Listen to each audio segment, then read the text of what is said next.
you know there are historical components involved in the immigration debate? I'm going to briefly discuss some important details from some key regions that you may not know, especially the effects of NAFTA. But first, let's rewind a bit and see what's been going on this past century. You see, the U.S. has always been involved in politics in Central America, especially with interests with the United Fruit Company and the Banana Republics. This led to many struggles between wealthy landowners and displaced many families. Due to land reform policies, the U.S. supported a coup to take out democratically elected President Jacobo Arbenz in 1954. This threw the region into civil war between 1960 all the way up to 1996, and we see similar instances occur in other areas. For example, U.S. President Lyndon Johnson supported a military coup in Brazil in 1964 by sending the U.S. Navy down to the port of Rio de Janeiro, Brazil, to depose of democratically elected President João Goulart. This created a military dictatorship in Brazil from 1964 all the way up to 1985, with lots of human rights abuses. They estimate that there were approximately 50,000 people detained and 20,000 individuals tortured, with negative impacts on families and especially those forced into exile. Similarly, in 1973, the U.S. set the stage for the coup by Pinochet and deposed of democratically elected President Salvador Allende in Chile, whose Pinochet's government tortured approximately 38,000 individuals and disappeared approximately 3,000. We see similar instances in Nicaragua when the U.S. aided the Contras to depose of the government of the Sandinistas, and similarly in El Salvador as well, whose region also ended in civil war.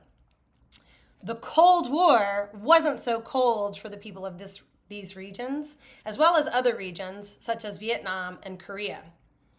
Additionally, in the Middle East, the U.S. became involved in the Iranian-Iraq conflicts, where the U.S. backed Saddam Hussein and gave him arms against the Iranian government that was supported by the Soviets. At the end of all of this, the people fell into fighting against themselves. Control in the region finally went to Pakistani-born fundamentalist movement. You guessed it, the Taliban. So we see these historical instances affecting our society still today. Following this quote-unquote Cold War, a lot of countries suffered a debt crisis beginning in the 1980s. The World Bank and the IMF, supported by the United States, responded by informing everyone of structural adjustment programs. For example, in Mexico, these structural adjustment programs made the country overly dependent on imports and foreign capital while sacrificing the development of its own productive capacity. By steadily tearing away at Mexico's economic and social fabric, and particularly the well-being of small farmers, they set the stage for the economic crisis in December of 1994. This tightening of credit, suppression of wages, cuts in social spending, and liberalization of trade and financial markets have intensified the decline of local productive capacity and deteriorated the welfare of the vast majority of Mexicans and increased the country's dependence on foreign capital, imports, and markets. Just to give you a brief rundown of some of the instances that occurred during this time where the U.S. was enforcing these structural adjustment programs. First, they squeezed small farmers because many of these small farmers were unprepared for the dropping of trade barriers, and they were unable to compete with the cheap imports on the market. So many of them just went out of business as the credit structure reinforced monopolies in the Mexican economy. They estimate that 60% of these smaller enterprises, which historically employ approximately 80% of the country's labor force, have laid off workers up until 1995.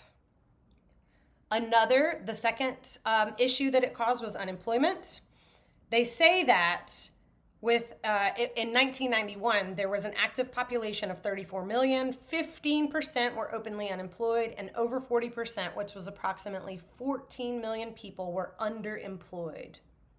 Third, there was a decline in wages. So there were massive layoffs, high levels of employment, but the minimum wage was equivalent to US $4.42 per day. Finally, there was obviously growing poverty. The World Bank estimates the number of Mexicans living in poverty grew by an average of 660,000 individuals during each of those 15 years between 1980 and 1995. The UN said that the number living in poverty was growing by 1.2 million annually in Mexico, and that about one half of Mexicans lived in poverty in 1990, which was 42 million, and 18 million lived in conditions of extreme poverty. Malnutrition has become the normal condition of society. So this goes back to the question that I asked in the previous video. What would you do if malnutrition was the norm? Would you stay, or would you try to find food and resources elsewhere?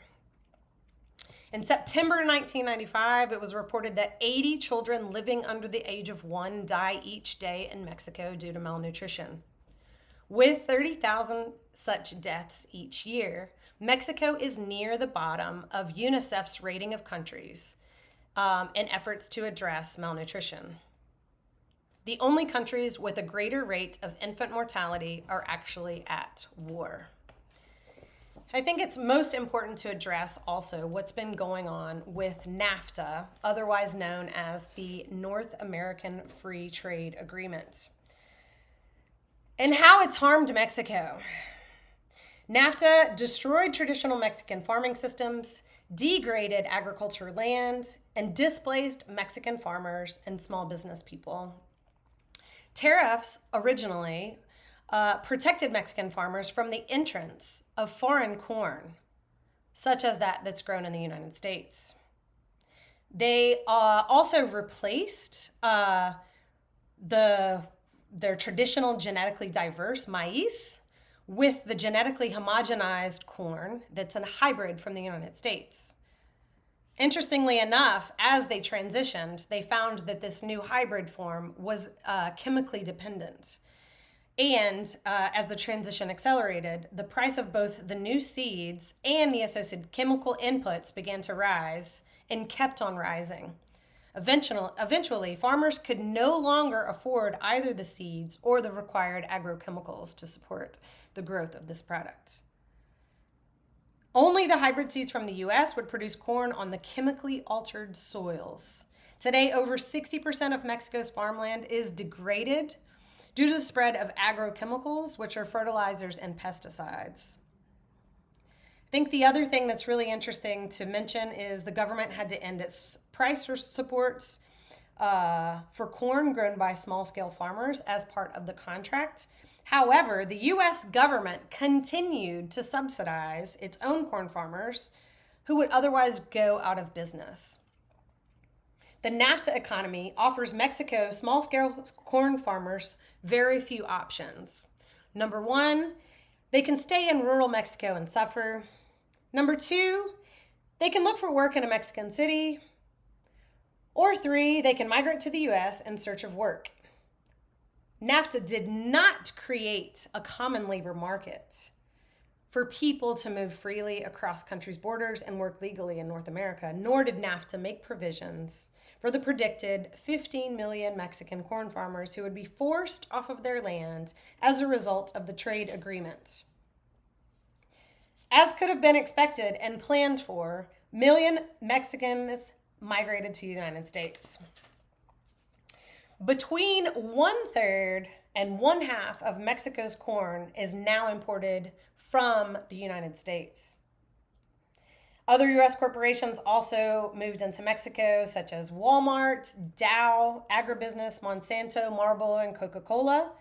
These multinational corporations have in turn displaced many small businesses in Mexico, creating yet another wave of immigrants, former shopkeepers, and their employees to the United States. So they summarize the impact of NAFTA on the Mexican economy: destroying traditional small-scale farming, degrading farmland, displacing farmers and small business people, and fueling massive migration to the United States. In migrating, these millions of economic refugees have faced daunting challenges, including separation from their families, homeland, dangerous border crossings, and the ever-present possibility of deportation. These are the consequences of decades of U.S. foreign policy. Therefore, due to the in-depth problem, current immigration problems will not solve it. Every living species on this earth strives to survive. When malnutrition is the norm, humans are going to do whatever it takes to feed their families. We must put capitalist gains aside and aid families to meet their own needs at home to live more peacefully on this planet.